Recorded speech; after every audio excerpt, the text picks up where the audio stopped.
Hi folks, once again we're cleaning some upholstery in a vehicle, and this is an old Ford Fiesta, and I just wanted to show you a comparison here between an area of the seat where we've managed to extract all the grease and the spillages and the dirt and the human contact and everything, and to show you this is no trick photography or anything.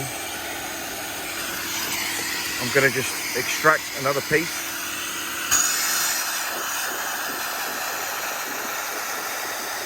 You can see all the dirt being released through the sight glass there. Look.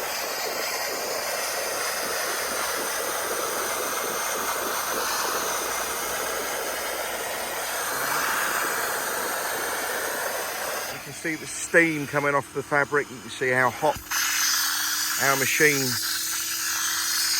gets that water, nearly 100 degrees. So there you go.